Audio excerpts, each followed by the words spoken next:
Selamat malam teman-teman semua yang menonton video kami. Sebelumnya perkenalkan, nama saya Detri Purwanti. Saya di sini merupakan host dari Zoom ini dan kami akan mempresentasikan materi kami, yaitu tentang keunikan individu.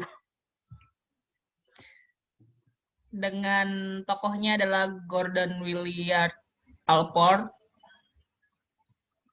Namun sebelumnya saya akan memperkenalkan anggota kelompok saya.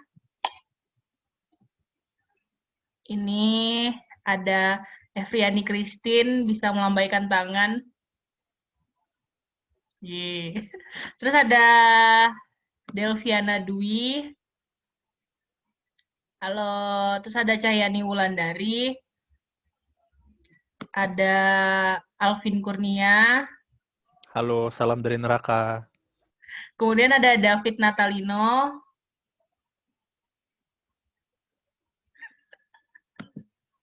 Dan terakhir ada Sen. Halo, Sen. Kita langsung saja ya, teman-teman. Sebentar, ini saya pindahkan dulu. Ini tidak tahu, saya kecilin aja ya. Pertama, saya akan menyampaikan sedikit background tentang Gordon Allport dengan teorinya, yaitu keunikan individu. Dia lahir di Indiana tahun 1897 dan dibesarkan di Cleveland.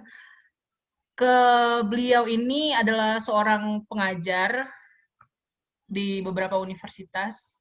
Kemudian dia menyelesaikan gelar PhD-nya di Harvard dan beliau juga banyak mengarang buku.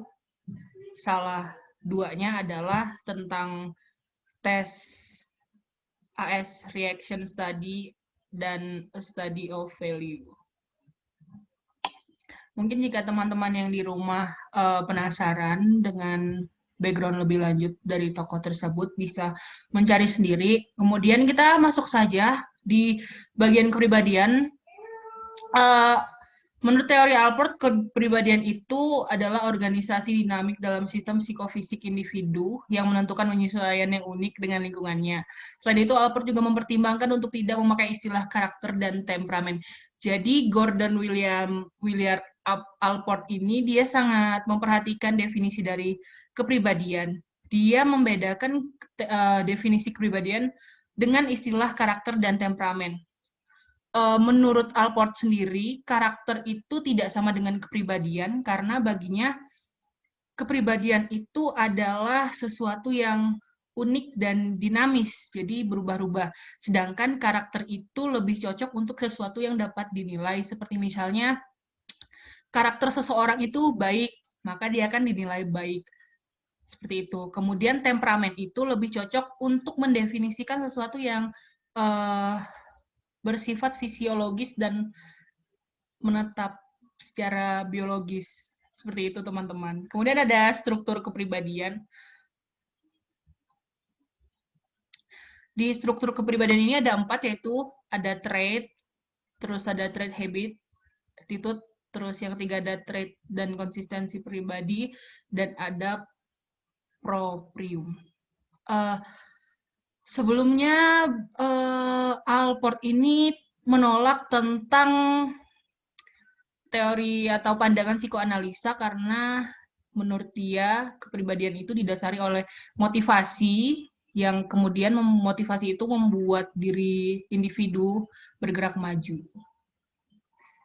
Bukan dipengaruhi oleh masa lalu. Kita masuk ke bagian 1 yaitu trait.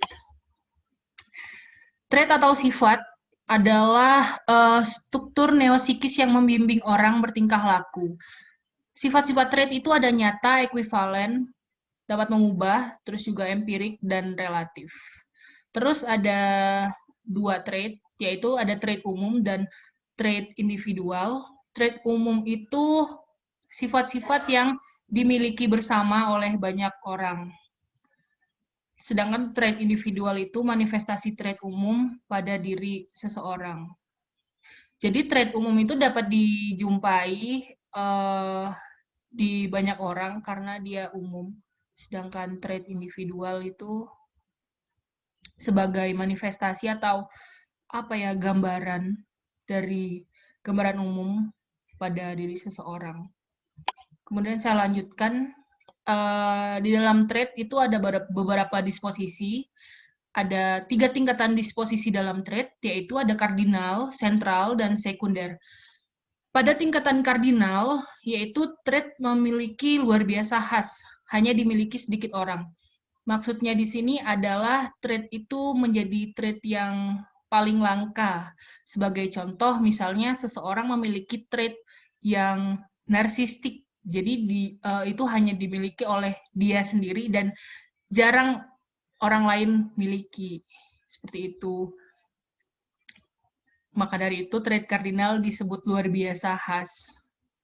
Kemudian ada trait sentral, yaitu tingkatan disposisi sentral, yaitu sifat yang menjadi ciri atau titik pusat tingkah lakunya. Jadi trait sentral itu seperti yang mengontrol kepribadian orang tersebut, yang banyak ia pakai dalam dirinya. Seperti itu. Kemudian ada trait sekunder, merupakan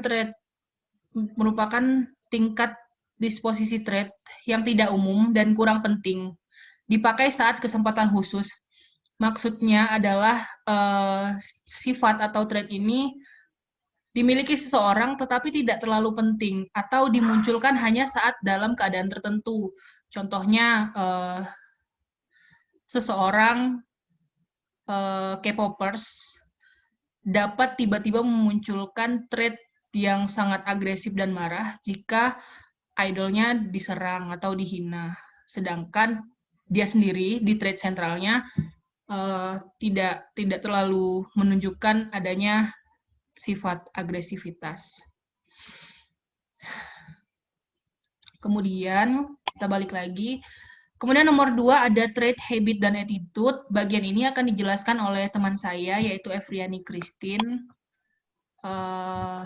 Silahkan. Baik, di sini saya akan menjelaskan perbedaan antara trait, attitude, dan habit.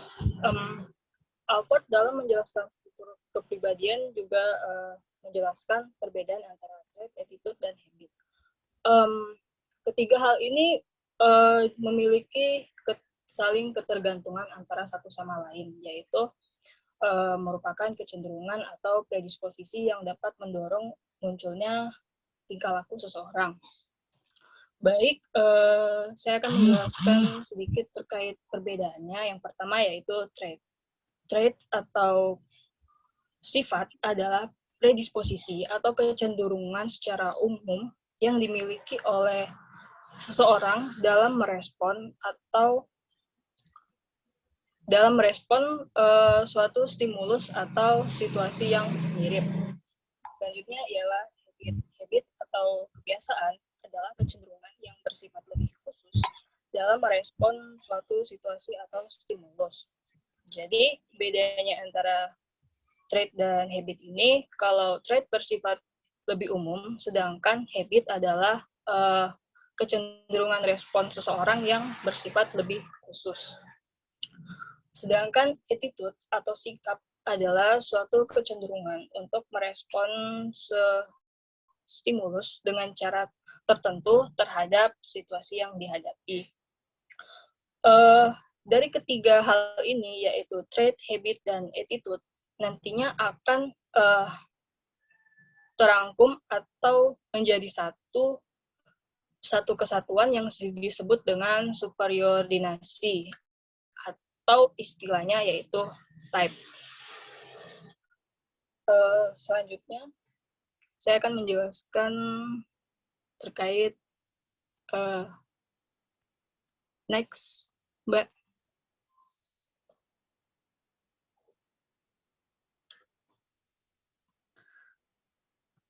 Selanjutnya yaitu trait dan konsep konsistensi pribadi. Trait yang dimiliki oleh seseorang, yang dimiliki oleh tiap-tiap orang itu dapat diperoleh dari aspek lingkungan dan keturunan. Ketika suatu trait sudah menjadi bagian dari kepribadian seseorang, maka trait itu akan menjadi penentu model respon terhadap stimulus yang mirip. Trait membuat tingkah laku orang menjadi konsisten karena memakai pola yang sesuai dengan trait yang dimilikinya. Contohnya di sini adalah seorang anak yang dibesarkan dengan pola asuh yang demokratis, nantinya ketika besar dia akan mengembangkan suatu trait yang mandiri dan disiplin. Hal ini dikarenakan karena sejak dini si anak sudah diberikan stimulus-stimulus atau ajaran yang berkaitan dengan batasan atau konsekuensi, serta juga diberikan oleh dukungan emosional yang baik, pujian, dan sebagainya. Sehingga kelak anak tersebut juga akan mengembangkan suatu trait atau konsistensi pribadi yang bersifat mandiri dan disiplin. Baik, selanjutnya akan dijelaskan oleh teman saya. Terima kasih untuk Evriani sudah menjelaskan materi kedua. Kemudian akan dilanjutkan oleh teman kita, Alvin Kurnia Bahari, yang akan menjelaskan struktur kepribadian yang keempat, yaitu proprium. Dipersilahkan. Halo. Jadi proprium itu merupakan bagian sentral dan privat dari kehidupan individu. Proprium itu mencakup semua aspek kepribadian yang menimbulkan kehidupan emosional menjadi berbeda dengan orang lain. Jadi dapat disimpulkan kalau proprium itu tuh merupakan gabungan dari beberapa aspek kepribadian yang membentuk suatu kesatuan yang terintegrasi yang nantinya membentuk keunikan individu dan rasa kesadaran individualitas. Sedangkan untuk aspek proprium, next. Nah, aspek proprium itu ada 8. Semuanya dimulai dari waktu kita lahir sampai nanti masa kanak-kanak akhir. Yang pertama itu ada sense of body. Sense of body itu dimulai dari usia 0 sampai 2 tahun, di mana tahap pertama dalam 2 tahun pertama individu itu mengembangkan kesadaran akan sensasi di tubuhnya. Salah satu contoh perilakunya itu kayak merasakan rasa sakit, terus melindungi luka, kalau menangis terus ngompol. Selain itu juga bayi itu mulai mengembangkan kemampuan melakukan gerakan yang dulunya tuh hanya sekedar refleks gitu. Tahap pertama ini paling penting karena menjadi tahap pertama mengembangkan kepekaan suatu individu di mana kepekaan ini digunakan untuk beradaptasi dengan lingkungannya. Lanjut untuk aspek kedua masih di usia 0 sampai 2 tahun itu ada self identity. Di 2 tahun pertama anak mulai mengenali diri sendiri sebagai kontinuitas. Jadi anak tuh mulai tahu past, present, sama future. Jadi tuh dia akan melihat dirinya secara utuh, terpisah dan berbeda dari orang lain. Lalu untuk tahapan selanjutnya di aspek ketiga itu dimulai dari setelah 0 sampai 2 tahun. Ya ini di 2 sampai 4 tahun. Pada tahun ketiga dari hidupnya individu tuh mulai mengembangkan self esteem. Self esteem itu merupakan perasaan bangga sebagai hasil dari menyelesaikan suatu pekerjaan yang dilakukan oleh individu tersebut. Jadi self esteem itu bergantung pada kemampuan anak untuk menyelesaikan suatu tugas. Gitu. Lanjut di usia 4 sampai 6 tahun anak itu mulai mempunyai self extension. Anak mulai menyadari keberadaan objek dan orang lain, terus mengidentifikasi objek itu menjadi bagian milik mereka. Jadi anak-anak tuh udah bisa dimulai diperkenalkan kalau ada barang yang milik mereka, ada yang bukan milik mereka. Yaitu anak tuh mulai berbicara, itu mainanku, itu ayahku, terus itu rumahku di situ, yang kayak gitu. Lanjut di aspek kelima, masih di usia 4 sampai 6 tahun. Itu ada self-image. Self-image ini mencakup pandangan aktual dan ideal mengenai diri sendiri. Bagaimana anak memandang dirinya dan harapan mengenai bagaimana seharusnya dirinya sesuai dengan pandangan lingkungannya. Secara khusus tuh orang tuanya. Gimana sih pandangan aktual dan ideal ini berkembang melalui interaksi dengan orang tua bayi anak tersebut. Nanti yang membuat anak itu sadar serta mengenai apa yang menjadi harapannya dan tingkah laku yang memenuhi harapan dan kepuasan. Atau sebaliknya. Terus di tahapan usia yang terakhir, di usia 6-12 tahun, itu ada rational escaping. Itu tuh mencakup tujuan jangka panjang. Ini tuh tahap terakhir di mana eksistensi diri ke dalam tujuan atau jangka panjang, itu tuh jadinya gini, pandangan dari anak tersebut ke masa depan, dan bagaimana anak tersebut tuh nanti menyusun rencana. Jadi menurut Alport, ketika seseorang dapat membuat rencana jangka panjang, bangunan selnya itu menjadi lengkap. Nah, di sini, aspek yang ke-8 itu tuh, jadi semua aspek gabungan tadi, keseluruhan aspek itu, itulah aspek ke-8. Self as knower. Itu. Jadi, kalau udah mencapai tahap ini, seorang individu tuh mencapai kesadaran tentang diri sepenuhnya. Gitu. Makasih.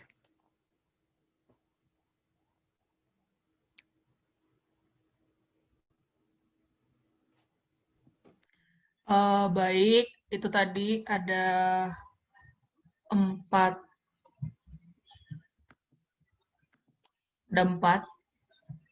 Kemudian kita lanjutkan di materi berikutnya mengenai teori motivasi yang dikemukakan oleh Alport yang akan dijelaskan oleh teman saya, Della. Dipersilahkan.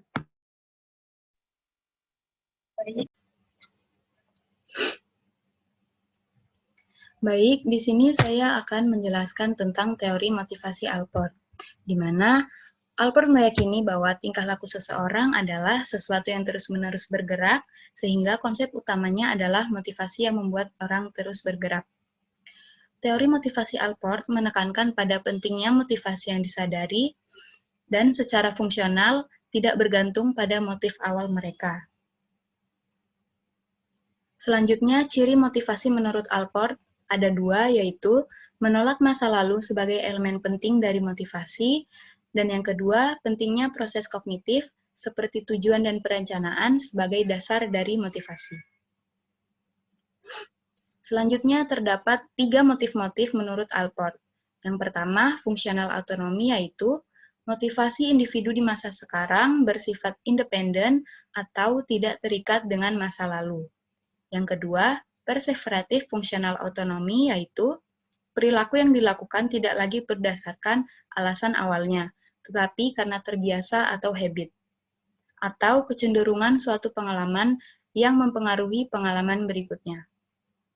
Yang ketiga ada appropriate functional autonomy, yaitu sesuatu yang lebih self-directed daripada habits, seperti nilai-nilai hidup, kecenderungan yang dekat dengan inti kepribadian, seperti minat yang dipelajari, nilai, sentimen, tujuan, motif pokok, disposisi pribadi, gambaran diri, atau gaya hidup. Selanjutnya, syarat otonomi fungsional, yaitu mengakui sifat kontemporer dari suatu motif, bersifat majemuk dan memberi tempat pada tipe motivasi yang beragam, memberi atribusi pada dorongan yang dinamis untuk proses kognitif, dan yang terakhir, memberi tempat pada kekasan yang konkret dari motif-motif. Sekian, terima kasih. Oke, terima kasih. Kita lanjutkan ke presentator berikutnya, yaitu Cahyani Wulandari. Oke, baik. Suara saya sudah terdengar? Iya, sudah terdengar. Silakan. Kita masuk ke materi tingkah laku yang bukan otonomi fungsional. Di sini nggak semua tingkah laku dapat dijelaskan memakai konsep otonomi fungsional ya teman-teman. Kalau menurut Alport, ia mengemukakan ada 8 jenis tingkah laku yang di bawah kontrol motif otonomi fungsional. Yang pertama itu tingkah laku yang muncul dari dorongan biologis. Di sini sudah jelas seperti makan, minum, tidur, bernafas, dan sebagainya. Yang kedua ada refleks. Di sini tingkah laku spontan seperti mengedip, mengangkat lutut, proses pencernaan, dan lain-lain. Ada peralatan konstitusi seperti kecerdasan, bentuk tubuh, temperamen, kesehatan. Ada habit juga, beberapa habit termasuk otonomi fungsional tadi sudah dijelaskan oleh Dela ya. Terus tapi lainnya tidak ada motif sama sekali. Terus di sini ada tingkah laku yang tergantung kepada penguat primer atau primary reinforcement. Terus ada motif yang terkait langsung dengan usaha mereduksi dorongan dasar. Terus di sini ada tingkah laku non produktif seperti kompulsi. Kompulsi di sini seperti tindakan yang biasanya dilakukan secara berulang-ulang untuk mengurangi kecemasan. Kalau fiksasi di sini biasanya ketika kebutuhan emosional seseorang secara tidak sadar kurang terpenuhi ketika berada di tahap perkembangan anak. Kalau regresi ini biasanya fase penurunan perkembangan.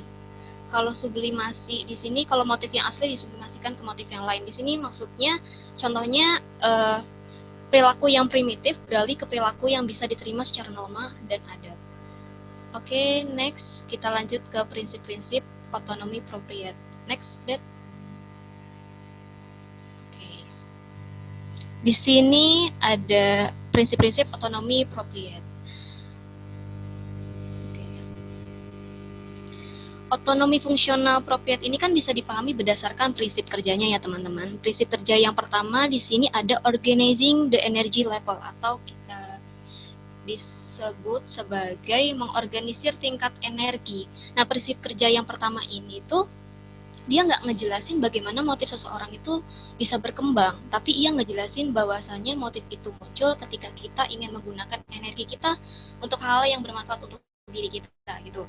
Nah, entah itu motif yang pernah ada dalam diri kita sebelumnya atau bahkan motif baru yang belum muncul.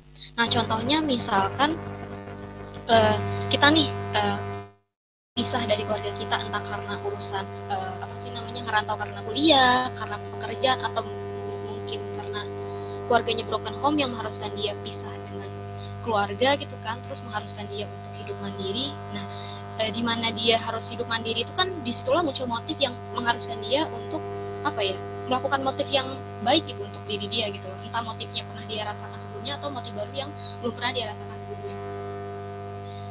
Jadi mencoba buat motif baru. Nah, terus di sini masuk yang kedua, mastery and competence atau penguasaan dan kompetensi. Nah, bahwasanya kan orang itu nggak hanya sekedar ingin memuaskan motifnya ya teman-teman, tapi ingin melakukan yang terbaik, yang cocok buat hidupnya gitu. Ia ingin menambah tingkat kepuasannya, ingin lebih keren dalam penguasaan ilmu, kompetensi, skill dan segala macamnya tuh. Terus individu juga kita nih sebagai individu tuh selalu nggak pernah puas dalam memperoleh hasil kan. Hasil yang kita dapat di hari ini tuh selalu pengen kita kembangkan lebih baik lagi gitu. Terus karena mungkin bekal pengetahuan yang banyak juga, jadi kita ingin lebih dan lebih gitu. Contohnya misal kayak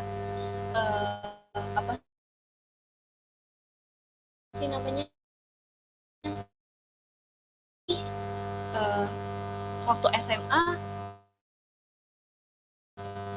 saya ingin kuliah jurusan psikologi terus ingin S2 psikologi hingga terus gitu kan, ingin tingkat yang lebih tinggi lagi. Itu kan menandakan bahwa saya itu hasil yang sudah saya dapat hari ini tuh selalu saya ingin banget lebih baik lagi. Nah, terus di sini masuk ke appropriate patterning atau pola appropriate. Di sini motif-motif appropriate tidak saling terpisah satu dengan yang lain, mereka saling tergantung dalam struktur self di mana mereka bermukim. Jadi orang-orang mengorganisir proses persepsi dan kognitifnya di sekitar self, memperluas self yang appropriate dan menolak yang non-appropriate. Pola appropriate di sini adalah usaha untuk memiliki kepribadian yang konsisten dan integral. Sebenarnya di sini saya juga agak bingung maksudnya gimana, cuman mungkin di sini kan orang itu mengorganisir proses persepsi dan kognitifnya di sekitar self. Berarti kita mengorganisir dan memperluas informasi supaya memperoleh perilaku yang tidak buruk gitu keluarnya gitu. Kebiasaan kita kan membentuk kepribadian kita. Jadi jangan sampai kepribadian kita itu jelek karena kebiasaan-kebiasaan yang udah kita peroleh gitu. Itu juga jadi jelek gitu. Terus misalkan dari pergaulan nih, kita bergaul sama orang yang suka nongkrong, misalkan suka ngerokok, suka mabuk segala macam, terus bilangnya bahwa perilaku itu tuh enak, misalkan bisa menghilangkan penat, terus kayak mengusik jenuh atau gimana gitulah gitu. Itu kan berarti kita mengumpulkan informasi yang ada kan bahwa berarti kalau ngerokok atau mabuk itu enak ya gitu loh, atau bisa menghilangkan penat ya, atau bisa menghilangkan stres ya gitu. Nah, sehingga informasi itu jika kita kumpulin, kita perluas, informasi itu tuh bisa bergantung pada perilaku kita nantinya gitu loh. Nah, tapi jika kita organisir semua informasi itu tuh bisa berdampak jika kita nggak organisir semua informasi itu tuh bisa berdampak buruk pada kepribadian kita yang sebenarnya. Jadi seperti itu. Mohon maaf atas kekurangannya.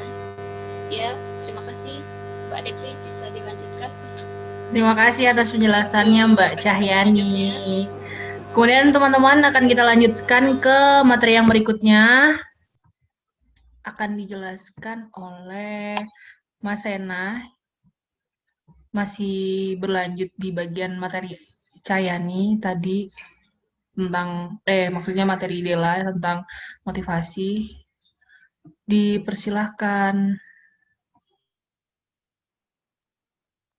Oke, baik. Terima kasih atas waktu dan kesempatan yang telah diberikan. Jadi di sini saya menambahkan yang tadi Mbak Cahyani itu terkait tingkah laku yang bukan otonomi fungsional dan prinsip-prinsip otonomi appropriate.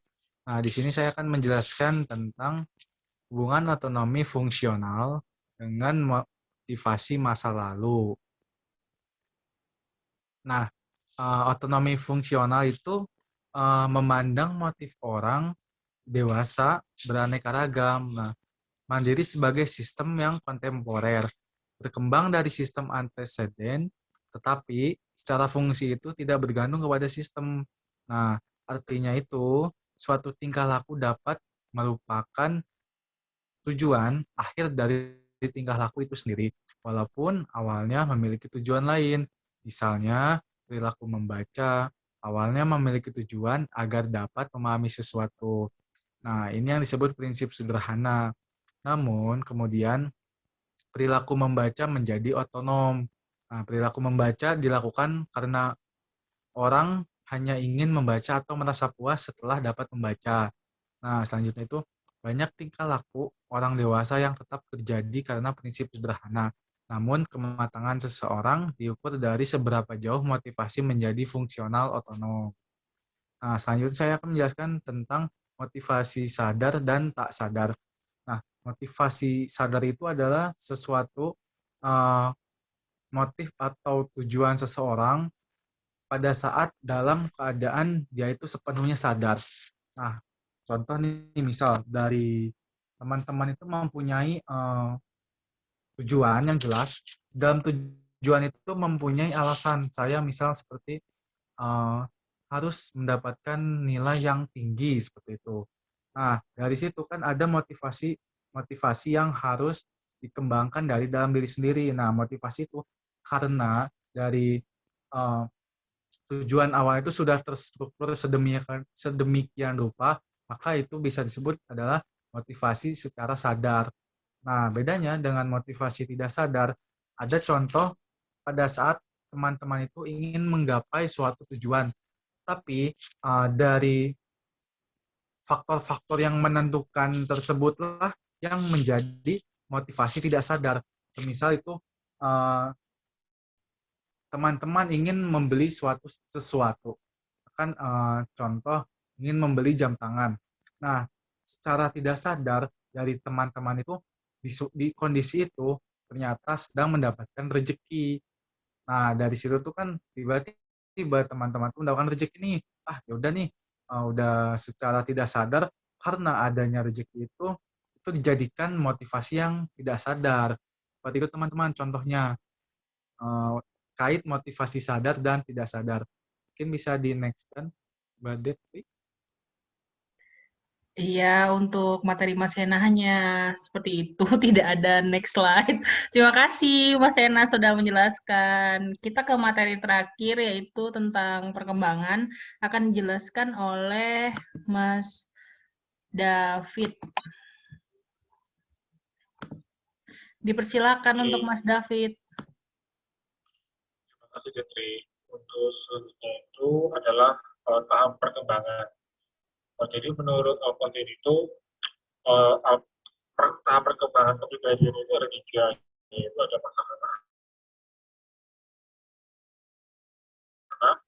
masa transformasi anak sama masa dewasa. Kan tahap perkembangan ini jadi dari kecil sampai besar gitu. Nah, yang pertama itu ada masa anak-anak. Masa ini dari kepribadian anak. Pada masa ini tuh anak mulai melakukan gerakan refleks yang belum bisa dibedakan. Juga ekspresi emosi anak pada masa ini tuh masih cenderung monoton dan akan mengalami perkembangan sesuai dengan masa. Itu ada masa transisi anak.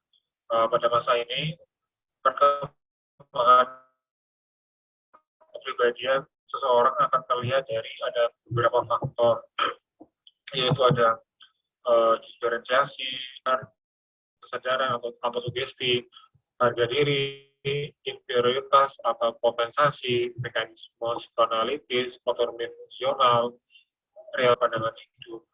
Nah, di masa transformasional itu lebih mengarah kepada usia remaja. Kemudian yang ketiga itu masa dewasa. Masa dewasa itu merupakan masa terpenting dalam perkembangan kepribadian seseorang maupun akun. Masa-masa ini sangat menentukan bentuk kepribadian seseorang melalui tingkah laku yang ditunjukkannya. Menurut di masa ini tuh seseorang dapat dikatakan dewasa jika kebutuhannya tidak hanya untuk masa sekarang tapi untuk masa depan atau extended self. Jadi mulai bisa mikir nih, aku akan pergi mana, ini kayaknya aku sekarang kurang uang deh, aku nggak bisa gitu. Jadi udah bisa mulai mikir jauh gitu. Kemudian mulai mengenal apa yang diinginkannya dan yang menjadi kebutuhannya, serta mengerti akan hal-hal yang bisa memberikan kesenangan pada dirinya. Itu insight dan more. Jadi di tahap ini tuh kalau orang dewasa udah mulai ngerti nih, oh aku senangnya gini, hobinya gini. Misalnya senang main game atau senang di bidang otomotif gitu. Kemudian mengerti arti dan tujuan hidup yang dijalaninya. Mulai memiliki pandangan hidup atau filsafat hidup yang dipertahankan. Jadi di bahasa ini kan terkadang kita tuh suka apa ya, udah ngerti gitu, kenapa hidup tuh gini atau gitu. Nah, juga di masa perkembangan kepribadian menurut Albert ini, dia berpendapat bahwa unsur religius itu menjadi unsur yang sangat penting gitu, untuk membentuk kepribadian seseorang. Begitu. Sekian dari saya, terima kasih.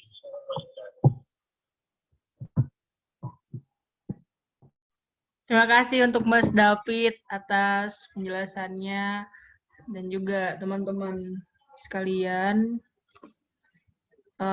Hanya itu yang ada pada materi kelompok kita. Di sini ada sedikit kata-kata bijak. Words full of wisdom that someone important said and can make the reader get inspired. Gitu. Terima kasih, hanya ini yang dapat kami sampaikan. Jika ada yang ingin bertanya, silahkan komen di kolom komentar YouTube kami. Ini vulkannya gimana? Jangan lupa like dan subscribe, guys. Mungkin ada penutup lain dari teman-teman. Hanya ini yang dapat kami sampaikan ya bagi penonton. Ya, mungkin cukup sekian dari kami. Terima kasih. Sampai jumpa. Bye. Terima kasih sudah menonton. Bye.